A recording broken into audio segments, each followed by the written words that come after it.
इकलौती कांग्रेस विधायक आज भाजपा में आई हैं। इसकी तैयारी कितने दिन से चल रही है? निर्मला सप्रे जी का आना उस पार्टी को छोड़कर एक सकारात्मक संदेश है, एक शुभ संकेत है। तो ये निर्णय एकदम से क्यों लिए जाते हैं? ये निर्णय के पीछे कुछ समय रहा होगा, कोई बड़ा घटनाक्रम भी हुआ होगा। अब कांग्रेस में ना महिलाओं का सम्मान है, ना अनुसूचित जाति के लोगों का सम्मान है। क्या मार्जिन रहेगा जीत हार? सागर लोकसभा के इतिहास में सबसे ज्यादा मतों से विजय होने वाली कैंडिडेट होगी, इस बात की मैं आपको गारंटी दे सकता हूं। कि एक अच्छा आर्थिक रूप से सक्षम प्रत्याशी आया है जिसने अपने नामांकन शपथ पत्र में बोला है 43 से 46 करोड़ के बीच की संपत्ति। धन के आधार पर राजनीति नहीं होती है, धन के आधार पर जनता किसी भी प्रत्याशी को चुनती नहीं है। तो सागर में अब एक नई राजनीति का अध्याय शुरू होने वाला है और उस राजनीति के अध्याय में मैं दीपू भार्गव को कहां देख रहा हूं। नमस्कार दोस्तों, मैं ऋतुराज तोमर और आप देखना शुरू कर चुके हैं ब्रेकिंग न्यूज वाला। ब्रेकिंग न्यूज वाला की टीम इस वक्त मध्य प्रदेश के अंदर लोकसभा चुनाव की कवरेज के लिए निकली हुई है और हम इस वक्त मौजूद हैं सागर लोकसभा के अंदर।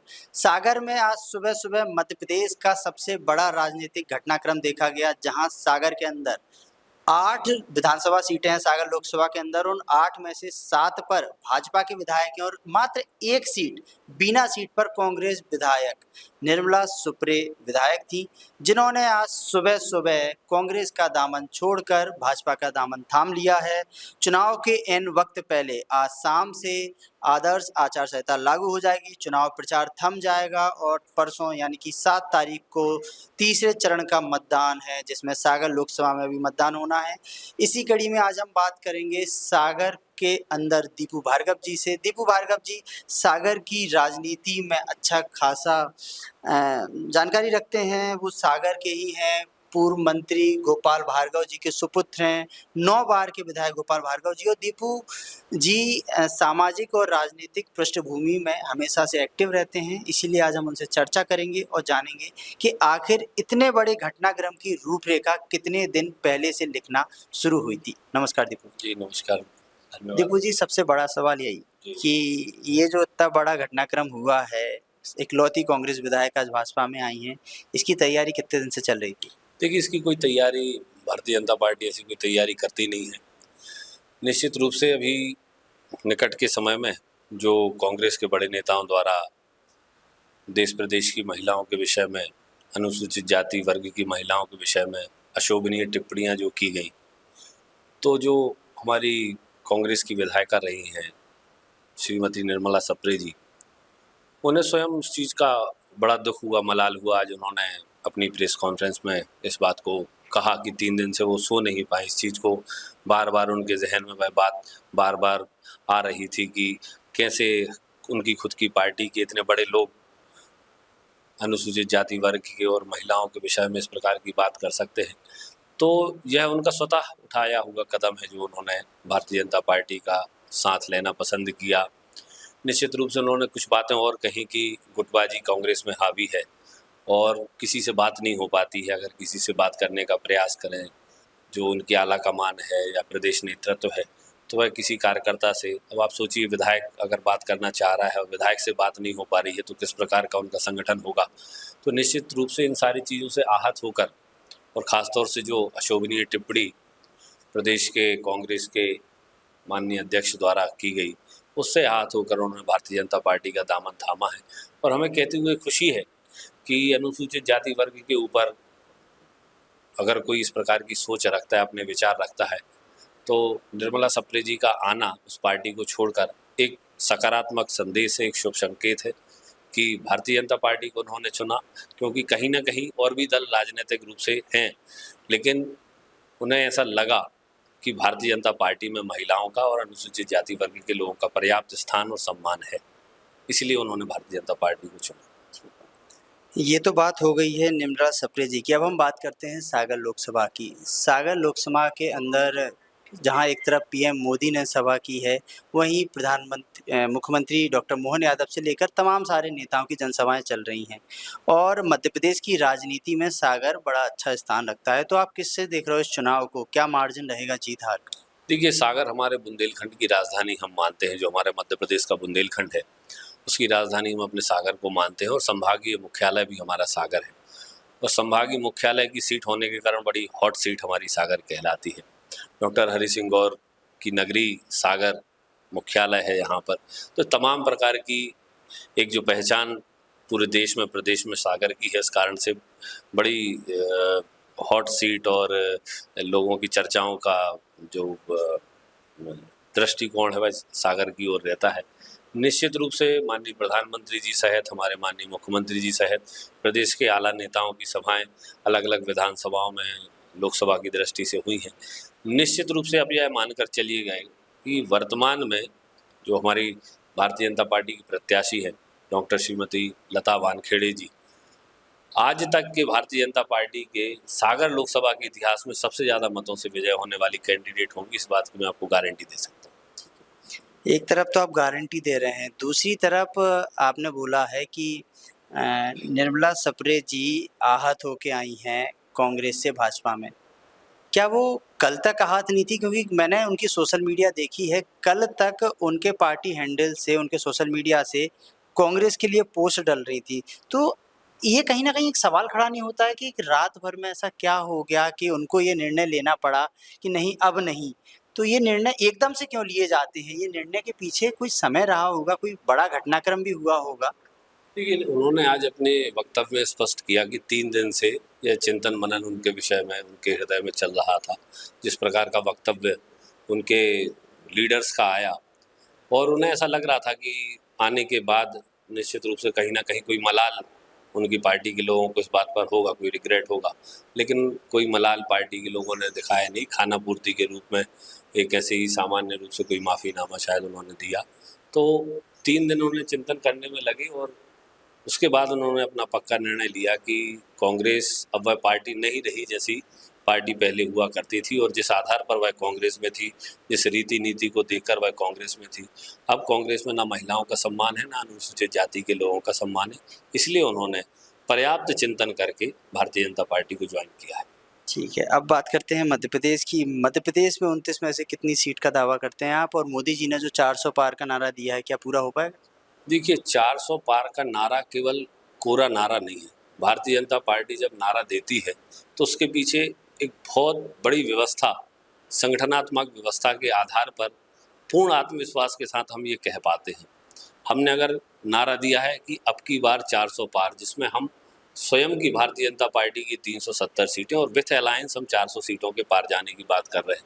मध्य प्रदेश में हम 29 की 29 लोकसभा सीट जीतने की जब बात कर रहे हैं तो इसके पीछे हमारा संगठन है जो बूथ लेवल तक उतरा हुआ है। बूथ पर जो हमारी वोटर लिस्ट होती है उसका पेज होते हैं, एक पेज पर 30 मतदाता होते हैं। तो उन 30 मतदाताओं के बीच में हमने अपनी समितियां बना रखी हैं और छोटे से छोटे कार्यकर्ता की अटूट मेहनत के, अटूट परिश्रम के आधार पर हमारा यह नारा है कि अब की बार 400 पार। और निश्चित रूप से माननीय मोदी जी के नेतृत्व में, माननीय नड्डा जी के नेतृत्व में, मध्य प्रदेश में आदरणीय मोहन यादव जी के, माननीय वी.डी. शर्मा जी के नेतृत्व में हम मध्य प्रदेश में 29 में से 29 और निश्चित रूप से संपूर्ण देश में विथ अलायंस 400 से ज़्यादा सीटें भारतीय जनता पार्टी लेकर आएगी। आपने बोला है कि आप विथ अलायंस 400 पार सीटें लाओगे।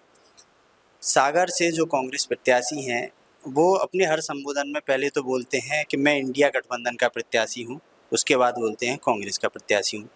दूसरा वो बोलते हैं कि मैं बुंदेलखंड का निवासी हूँ और मेरे नाम के पीछे जब बुंदेला लगा है तो मैं बाहरी कैसे हुआ, और उत्तर प्रदेश की राजनीति से वो मध्य प्रदेश में आए। इसको कैसे देखते हो आप? देखिए, आपका स्वयं जो आपने अभी बात की है तो आप स्वयं उन्हें कह रहे हो कि उत्तर प्रदेश से वो मध्य प्रदेश की राजनीति में आए। तो ये तो तमाम क्षेत्र जानता है कि बाहरी प्रत्याशी बनाम स्थानीय प्रत्याशी का मुद्दा सबसे जोर शोर पर हमारी सागर लोकसभा में चल रहा है।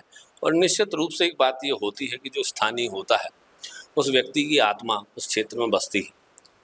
वह अपने प्राणों से ज़्यादा प्यार अपने क्षेत्र से करता है, क्योंकि एक भावना व्यक्ति की अपनी जन्मभूमि से, अपनी मातृभूमि से जुड़ी हुई होती है।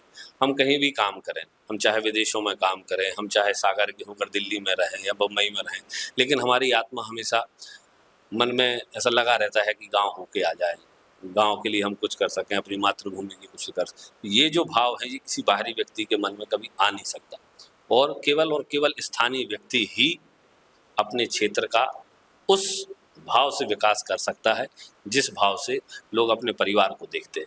बाहरी व्यक्ति का भाव कभी भी इस प्रकार से हो नहीं सकता। लेकिन वो एक तरफ पूरा अपना हेलीकॉप्टर लेके जा रहे हैं गाँव-गाँव में, 400-300 गाड़ियों का काफ़िला लेके जा रहे हैं, तो इसका प्रभाव आपको नहीं लगता नहीं पड़ेगा लोगों पर? कि एक अच्छा आर्थिक रूप से सक्षम प्रत्याशी आया है जिसने अपने नामांकन शपथ पत्र में बोला है 43 से 46 करोड़ के बीच की संपत्ति। देखिए, पैसों के आधार पर अगर चुनाव लड़े जाते तो निश्चित रूप से नरेंद्र मोदी जी तो कभी देश के प्रधानमंत्री बन नहीं पाते। पैसों के आधार पर अगर चुनाव लड़े जाते तो अडानी, अंबानी और भी टाटा बिरला जैसे घरानों के विषय में हम सुनते आए हैं कि अकूत संपत्ति इन लोगों के पास है। तो ऐसे लोग देश में राजनीति कर रहे होते, ऐसे लोग देश के प्रधानमंत्री होते। लेकिन धन के आधार पर राजनीति नहीं होती है। धन के आधार पर जनता किसी भी प्रत्याशी को चुनती नहीं है।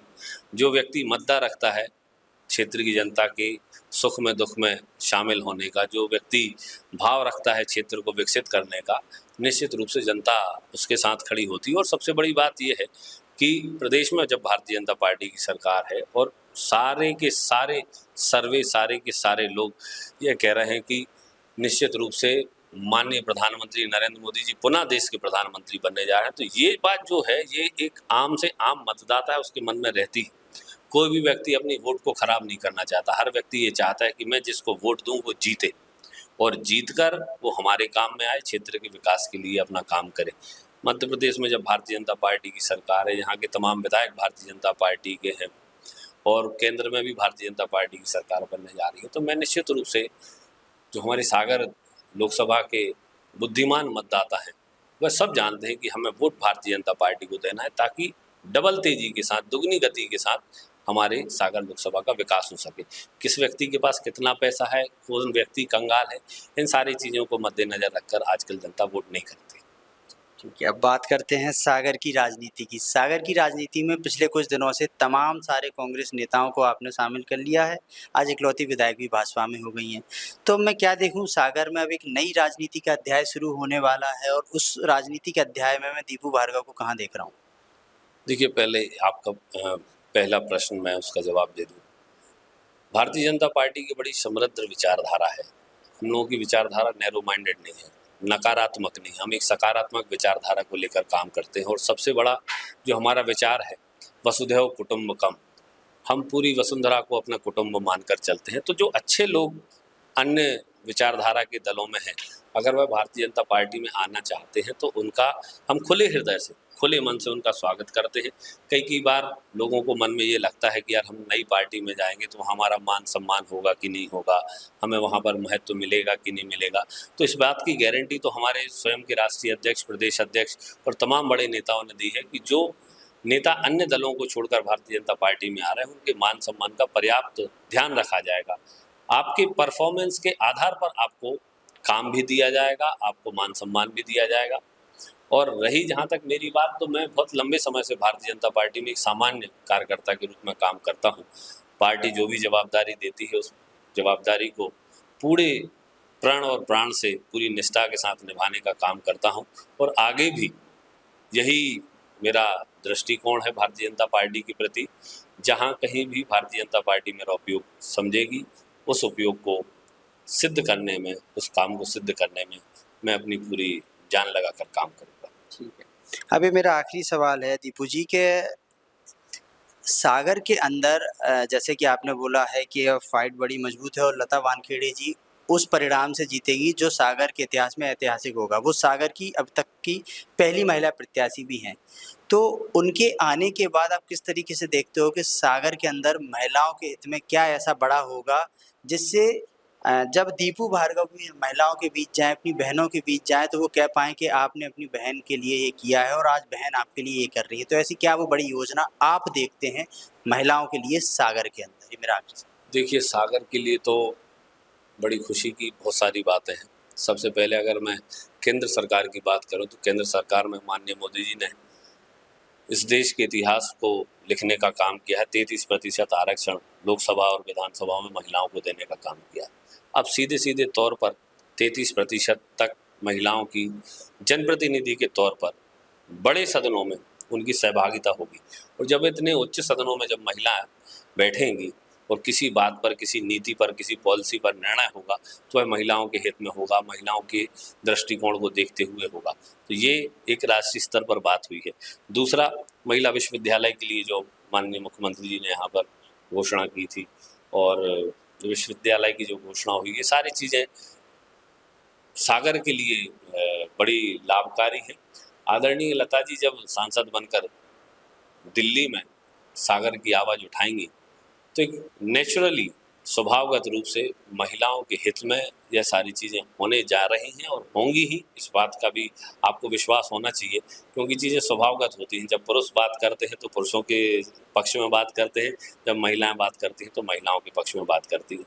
और निश्चित रूप से जब लता वानखेड़े जी को बिना किसी रिजर्वेशन के भारतीय जनता पार्टी ने पुरुष वर्ग की सीट हो सकती थी, लेकिन उसको स्थान पर महिला वर्ग को प्रतिनिधित्व दिया है, प्राथमिकता दी है, तो निश्चित रूप से आप यह मानकर चलिएगा कि आने वाले समय में भारतीय जनता पार्टी की सरकार में महिलाओं का प्रतिनिधित्व और बढ़ने जा रहा है और निश्चित रूप से महिलाओं को सेंटर में रखकर अब भारतीय जनता पार्टी की तमाम पॉलिसीज़ हम आगे आने वाले समय में देखेंगे।